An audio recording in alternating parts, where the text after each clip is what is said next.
What it do, folks? It is your boy Charles Younger here, and thank you for tuning in to Maryland Terrapins Live here at the Voice of College Football Network.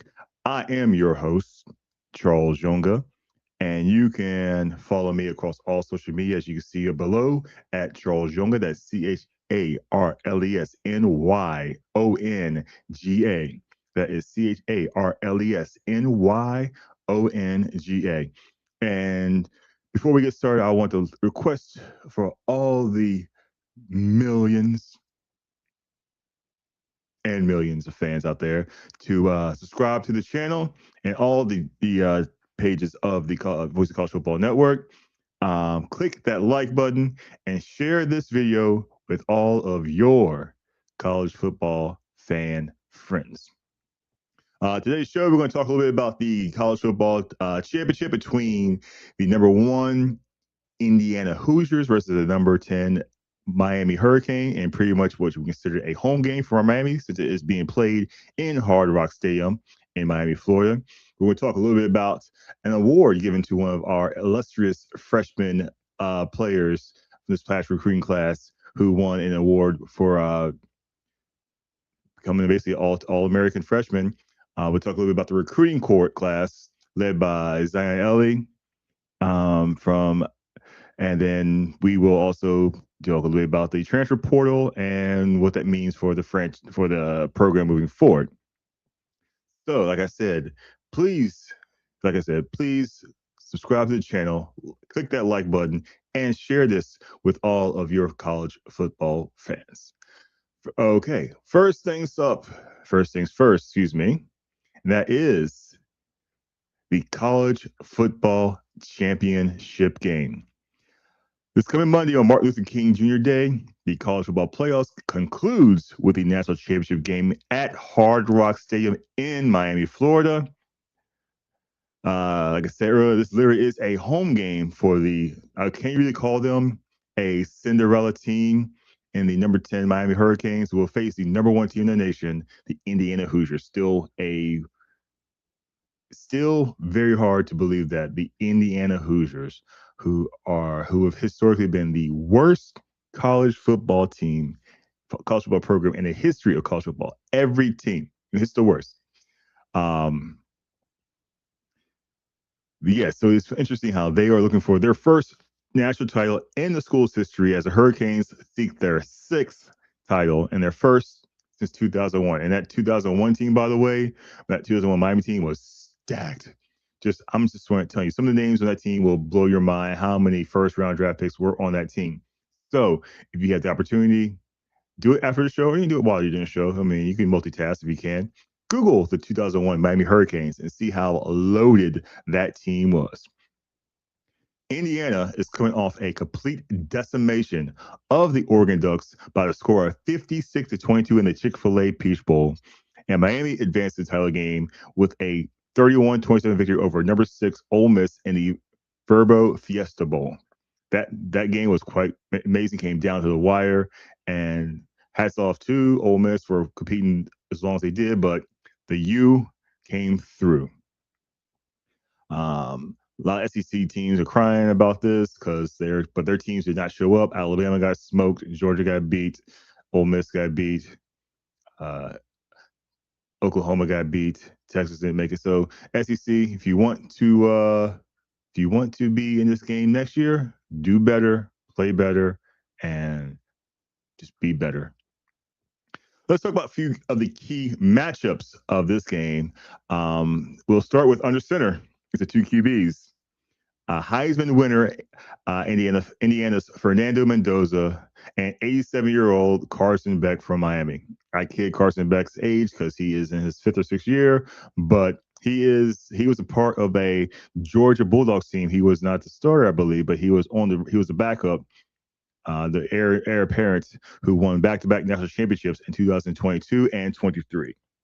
Personally, I believe this game will be decided by the matchup of whose running game will be more effective. Indiana ran for 185 yards on 40 carries against Oregon, with a three-headed monster of Kalen Black, who ran 12 times for 63 yards and 2 touchdowns. Roman Hemby, who should still be in Maryland, but we'll let that slide, 17 for 53. And Kobe Martin, 4 for 42. And Mendoza also added 28 yards on 6 carries. Miami ran for 191 yards on 51 carries against Ole Miss with a combination of Mark Fletcher Jr., who had 22 carries for 130 yards, and Jamar Brown, who had 14 for 54 and a touchdown. Miami has to impose its will and become as dominant in the trenches as it was against Ole Miss. Indiana must keep doing what they always do. That is, remain fundamentally sound, not defeat themselves, and continue to be the most complete team in college football.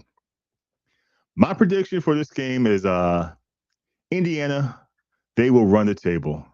They will finish the story.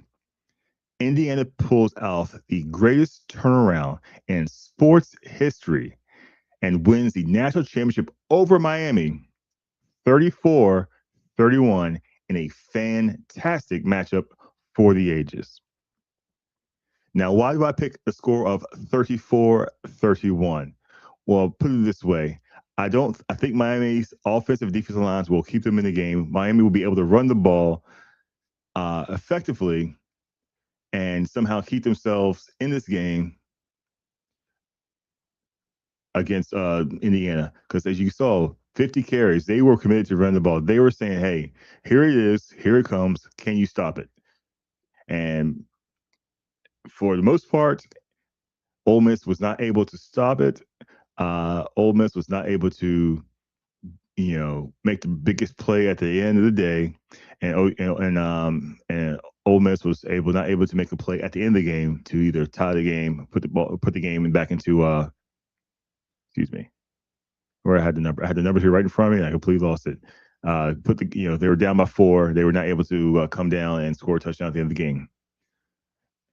So, according to FanDuel Sportsbook, the Indiana Hoosiers are a 8.5-point favorite in this national championship game, with the over/under being 47.5. Now, my over/under, if I can do the math quickly in my head, which I can't because I was not a math major, let me bring out the old calculator on the phone, and I have them decimating the over with a 65-point game with the 34-31 final. Miami, it being the dogs, they are a plus 280, and some interesting odds here according to FanDuelSportsbook.com. We have national championship offensive MVP Fernando Mendoza is a minus 270. Carson Beck is plus 650. Mark Fletcher is plus 1300. Malachi Tony is plus 1900. Kalen Black is plus 2200. Elijah Serrat is 2200. If I want to try to find my boy Hemby, where is Hemby in the betting? I don't even see him on the top list. I see Keelan Murray. I see Jamar Brown. I see E.J. Williams. I see Holden States. I see Jonathan Brady. I don't see Robin. Oh, Robin Hendy. Here's Robin Hendy. Excuse me. Running back Robin Hendy is plus 3,300. You know what? As he was a former Maryland Terrapin, and as he is a kid from the area, I'm gonna put some money down on Robin Hendy to be the college football championship game MVP. So, and on that note, we're going to take a short little segment from our sponsor, and we will talk about Maryland football news after this right here on Maryland Terrapins Live here on the Voice of College Football. I am your host, Charles Yunga, that's CHARLSNYNJ, and we'll be right back after this. College football is even more exciting when you've got some action on the line, and the games are even better when you're cashing in. And the Voice of College Football is the place to be to get the greatest value. Start with my picks. 75% against the money line, 58% against the spread, and I've got a 40-plus year track record. 11-0 in the college football playoff for me last year against the money line, 8-3 against the spread. And I'm just the warm-up act. Steve Merrill of Wager Talk is our ace in the hole show stopper. 7 years with the voice of college football, over 30 years in the industry. Steve gives us analysis on all the big games, but you can't miss Steve's weekly under the radar pick.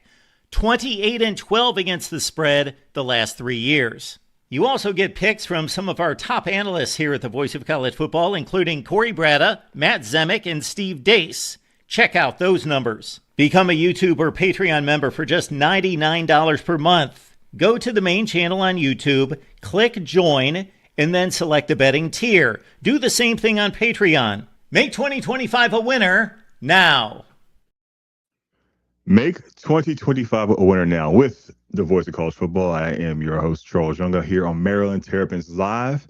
And we're going to talk a little bit about, we got to talk a little bit about Maryland football because the show is called Maryland Terrapins Live. So coming up next, we have some good news for the Maryland Terrapins, even though they started the season 4-0 and fumbled the season away, losing 8 consecutive games to end the season. On Wednesday this week, Maryland defensive lineman Sidney Stewart was named to the 2025 Football Writers Association of America, the FWAA, All Freshman All-American team. The 6'2", 255-pound Stewart was a native of Joppa, Maryland. For those who know, Joppa, Maryland is just a little bit north of Baltimore. And he was a 3-star recruit, a overall ranking of 76, and he finished the season with 32 total tackles, 10.5 tackles for loss, and 7 sacks.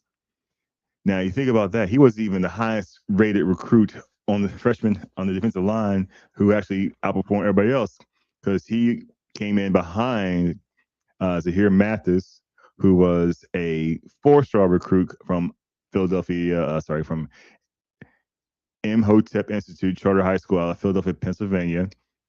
He was rated behind Bryce Jenkins, who was a 4-star recruit, 82 overall out of Friendship Collegiate Academy out of Washington, D.C. And he was also rated behind another defensive lineman here. Excuse me, looking for it right now.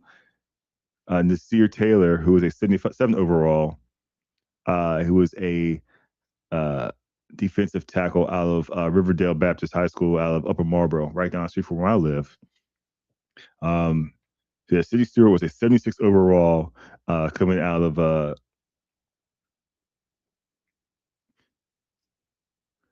Cordelia Preparatory School in Towson, which is not too far from Joppa. So he went to one of the athletic football factories in the state of Maryland. So if you look at that, you have that depth of a bunch of freshmen and sophomores, rising sophomores on this team. You have the 5-star defensive end Zion Ellie join the roster. That's going to be a pretty formidable team moving forward. As one of the biggest issues Maryland had was its lack of depth. The top 4 or 5 players were playing phenomenal, but they ran out of steam late in games and teams were able to run on them extremely effectively in the second half. So adding more depth to this lineup is going to be pretty important.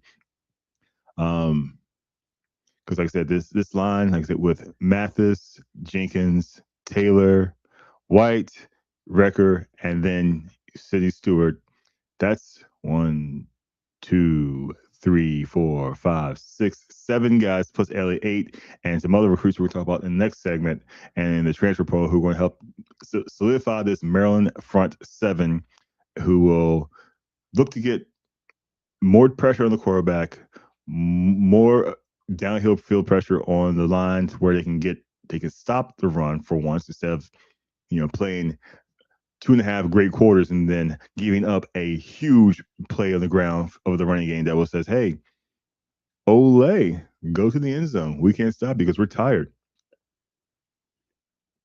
And no, this segment is not sponsored by RC Cola, even though I do enjoy an RC Cola every now and then.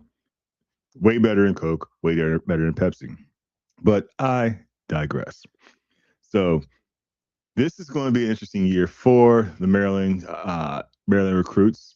And we're going to talk a little bit more about the actual Maryland recruits when we come back right for this here on the Voice Maryland Terrapins Live, right here on the Voice of College Football. I am Charles Younger, and we'll be right back. College football is even more exciting when you've got some action on the line, and the games are even better when you're cashing in. And the Voice of College Football is the place to be to get the greatest value. Start with my picks: 75% against the money line, 58% against the spread, and I've got a 40-plus year track record. 11-0 in the college football playoff for me last year against the money line, 8-3 against the spread. And I'm just the warm-up act. Steve Merrill of Wager Talk is our ace in the hole, show stopper. 7 years with the Voice of College Football, over 30 years in the industry. Steve gives us analysis on all the big games, but you can't miss Steve's weekly under-the-radar pick. 28-12 against the spread the last 3 years. You also get picks from some of our top analysts here at the Voice of College Football, including Corey Bratta, Matt Zemek, and Steve Dace. Check out those numbers. Become a YouTube or Patreon member for just $99 per month. Go to the main channel on YouTube, click join, and then select the betting tier. Do the same thing on Patreon. Make 2025 a winner now. Make 2025 a winner now. Right here on the Voice of College Football. I am your host, Charles Younger, and this is Maryland Terrapins Live, again on the Voice of College Football Network. Now, coming up on third down, we're going to talk about Maryland's recruiting class and the transfer portal. Maryland did not have as many, the depth of recruits signed, but they've had some quality recruits signed. We're going to talk a little bit about them over the next segment here. First off, we got to talk about Zion Ellie. Like I said, he is a 6'4", 225-pound defensive end from St. Francis Academy in Baltimore, Maryland. I gotta say it right, Baltimore, not Baltimore, Baltimore, Maryland. And Zion Ellie is going to bring. He's like he's the highest rated recruit to come to Maryland since, I believe, Stephon Diggs, who was a great wide receiver for the Maryland Terrapins. Passed. And Ellie turned down schools such as Auburn, South Carolina, Alabama, and Florida State. If you want to talk about what this kid can do, some of his scouting reports, Hudson Standish from 247 Sports talked about how much of a freak athlete this kid is, who ran a 4.43 40-yard dash, 11-foot broad jump. He played receiver as well as defensive ends. I think he's going to primarily play as an outside linebacker in a 3-4 system, along with Caden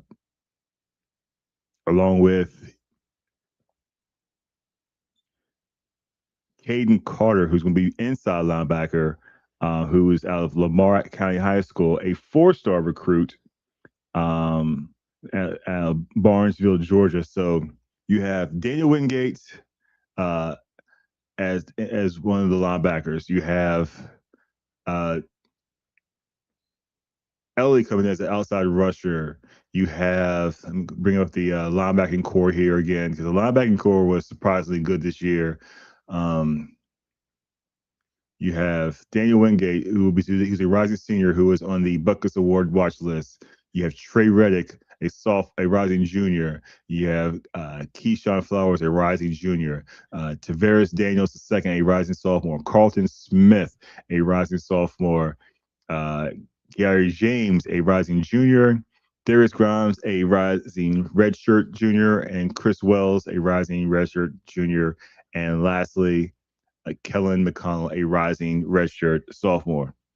Not only do they have these guys at the linebacking core, like I said earlier, they do have Caden Carter at inside linebacker, who's joining a 6'2", 200-pound linebacker. He has an overall rate of 80 in the according to the prospect rankings, and that's interesting because you can think about it. Because Trey Reddick had one heck of a season. He performed pretty well with along with Daniel Wingate in the two inside linebacker positions, the Will and the Mike. And my internet is running so slow today. I can't seem to load up anything today. Hopefully, I don't lose my stream. But you're going to have a interesting front seven, like I said, with Ellie being an outside linebacker, rushing outside linebacker, defensive end, Wingate, Reddick, Carter, and then also we have a couple of players who are coming in who are I would say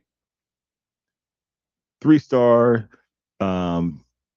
defensive backs who are going to help the team in the back end after losing some players. We have Hakeem Satterwhite, also from St. Francis Academy, a 78 rated 3-star, a Sean Johnson, a 77 rated 3-star cornerback. And then you have, in that same recruit, and also you have a freshman coming in, and sorry, where we had the freshman coming in, the freshman cornerback coming in, and I'm sorry, no, freshman safety coming in, and Zahir Cobb, who's a 76 rated 3-star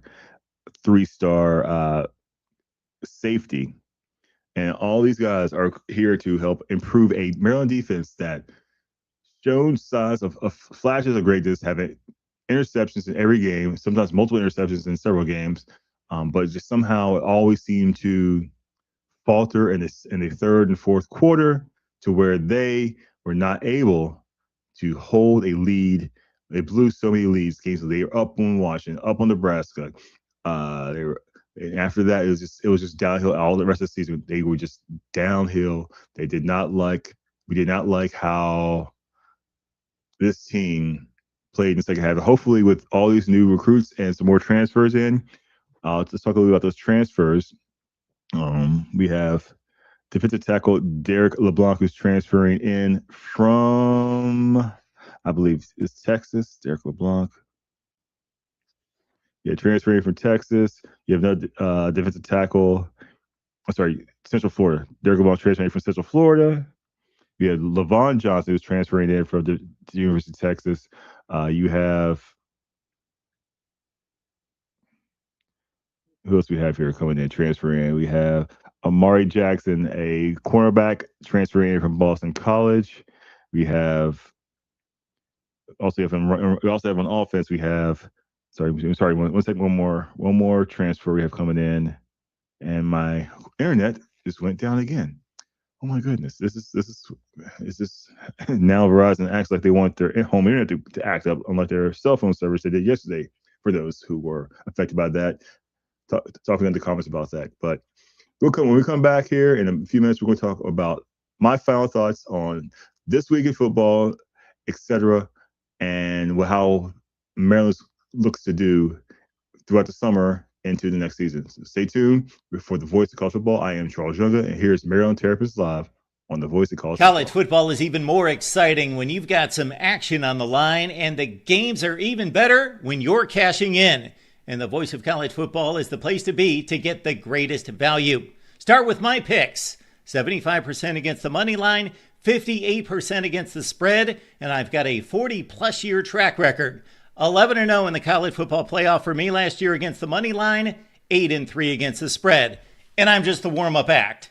Steve Merrill of Wager Talk is our ace in the hole, show stopper. 7 years with the Voice of College Football, over 30 years in the industry.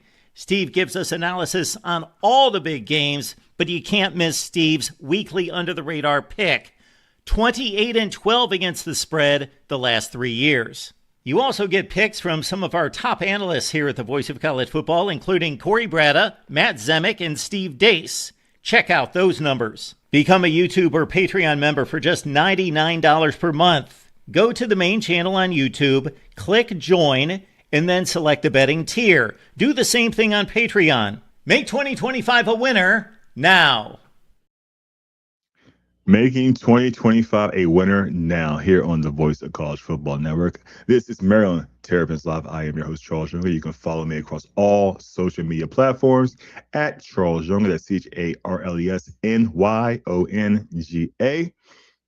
And for some of the best college football coverage, you see here at the bottom, go to at the Voice of College Football. We're on YouTube, X, IG, Facebook, Spotify, and Apple. Is that Apple Music, iTunes, whatever? iTunes. I don't drink the apple juice. I don't know what that logo means. I can't. But I want to get back a little more to the recruiting class because I missed a couple of guys I wanted to talk about in the overall scheme of things. Uh, I mentioned Zion Ellie. I also want to talk about the offense and how the offense is going to be improved with Dejan Moore, a four-star offensive guard out of what you talk about, Willis, Texas High School. He's an 80 rated four-star recruit. We also have him. We also have him stepping in the offensive guard spot to help solidify a offensive line that did not run the ball extremely well. So hopefully he will help open holes for the running backs because we have the incumbent running backs in Dewan Williams, Bud Combs, Iverson Howard, Eli Mason, Solomon Fry. We also have a couple of transfers in Harry Dalton II, Traquan Jones, both 3 stars. And then we also have some receivers come in to help the team out because Maryland's lost Jaleel Farouk, Shalik Knox, and Octavian Smith, who all graduated, replacing them with 3-star recruits Jaden Kitchens, who's a 77 overall, Josiah Teasley, a 77 overall. We also have uh, transfer wide receivers. We have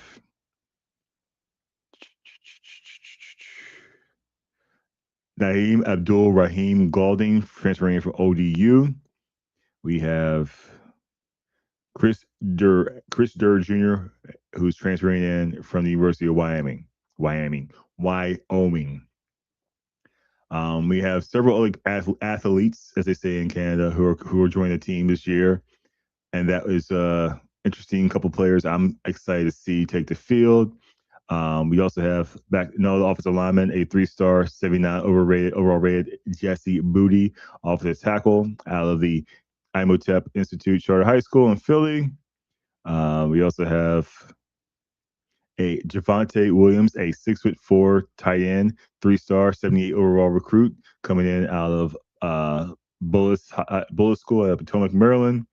We have another tight end, a 6'5", 210 tight end out of St. Francis Academy, which seems to be our new pipeline. It used to be DeMatha, who was right down the street, but St. Francis Academy is becoming one of the hotbeds of Maryland Terrapins talent coming into Maryland. So, and then we have a couple other. We have Jaden Kitchens to transfer. So Jaden Kitchens, who's a 6'3", 190-pound. Like I said, we talked to Jaden Kitchens earlier, who's a 6'3", and then Josiah Teasley is 6'5" at wide receiver. Huge additions to the team. It's going to be interesting because we have several players who are coming in through the transfer portal and through the classic recruiting process who are going to be very important into how this team plays in the future. And on that note, I want to give some of my final thoughts of what's going to happen here for the University of Maryland heading to the spring practice summer, and into 2025. Another year with Malik Washington under center, improved play on the offensive line, better depth at the running back and receiver core, a defense that has more depth across the board on the front seven and in the backfield. Maryland should be looking to not have that another hot start 4-0 against subpar teams, subpar competition, and play up to the level of the teams that they play. Like I said, 4 of the teams that they lost to, they had to lead, all made bowl games. A play here, a play there, a stop here, a stop there. Maryland could have been a 6, 7, 8 win team who made one of the bowl games, possibly the Pop-Tart Bowl, which is everyone's favorite bowl game right now because they make it fun. They make it fun. They make it hectic. They make it a good time. They're like, hey, we're a bowl game sponsored by breakfast cereal. Why not make it entertaining? But On that note, I want to bid you all adieu. This has been Maryland Terrapins Live here on the Voice of College Football Radio, Voice of College Football Network, excuse me. I am Charles Young. Like again, please, for the best coverage and follow college football, follow us here at the VOCFB across all social media. Follow me at Charles Younga. That's CharlesNYonga. We will be talking all football all year long. The off season is never the off season. The season's never over here in the college football. For the college football, we are talking football year round, 24/7, 365 on all your favorite college teams. So don't forget to click that subscribe button, hit the notification bell where it tells you so you'll be reminded when we go live, and then like us, share us, subscribe, etc., etc. So until next week, I am Charles Younger here from Maryland Terrapins Live on the Voice of College Football Network. Stay tuned for next week when we're coming to you talking about any more news with the recruiting and transfer portal. We'll do a recap of the national championship game between Indiana and Miami, and we'll have a little smorgasbord, a little potpourri of other topics we want to talk about for the University of Maryland. So again, like I said, this is Maryland Terrapins Live here on the Voice of College Football Network. I am Charles Younger, and see you later.